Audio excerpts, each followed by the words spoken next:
ఫైనల్గా పవన్ కళ్యాణ్ గారి గురించి అడిగితే ఏం చెప్తారు సార్? విద్యా వ్యవస్థ కానీ లేదంటే నిరుద్యోగులకు కానీ అవకాశాలు, ఉపాధి అవకాశాలు తెచ్చే అవకాశం ఉంది?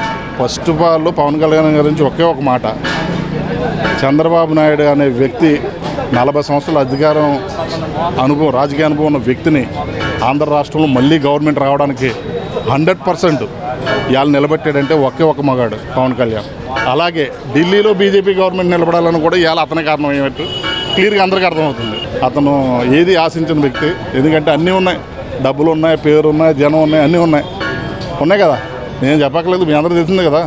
మరి అటువంటి వ్యక్తి ఇవాళ అలా ఉండి చేసినప్పటికీ ఇవాళ చూస్తున్నాం కదా, నాదెండ్ల మనోహర్ ఉన్నాడు అతను, దాంట్లో ఎలా చేస్తున్నాడు, ఇవాళ ఎంత బియ్యాన్ని, రేషన్ బియ్యాన్ని ఎవడాడు, చంద్రశేఖర్, దూరంపూడి చంద్రశేఖర్ పరిగెట్టించాడు మొత్తం రైస్ మిల్లర్లు అందరినీ కూడా ఒక లైన్లోకి వచ్చారు.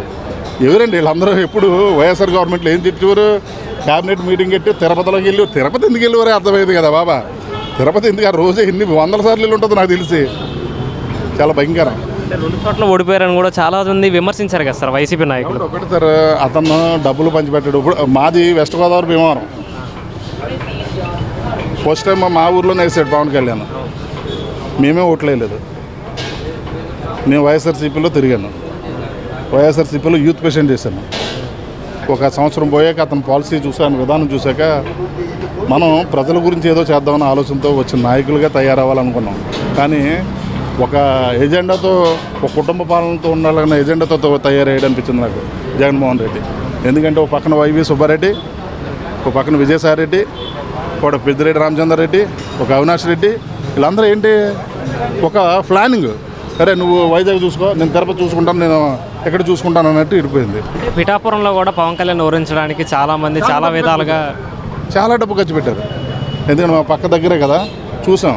ఎందుకంటే విపరీతమైన డబ్బు ఇచ్చారు, రకరకాల భయపెట్టారు, కులాలను ఎడదీశారు. ఎవరినో ఒక 2 క్యాస్ట్లను తీసుకొచ్చి, నాయకులు తీసుకొచ్చి అక్కడ గొడవలు సృష్టించి, ఇంకా ఈ ఎవరిళ్ళ వాళ్ళ కాపులు వచ్చి ఇళ్ళ కొట్టారంట, ఆ రెడ్లు వచ్చి ఇళ్ళ కొట్టారంట, ఒక రకమైన విద్వాంసం తీసుకొచ్చి ఓడించడానికి చాలా ప్రయత్నం చేశారు.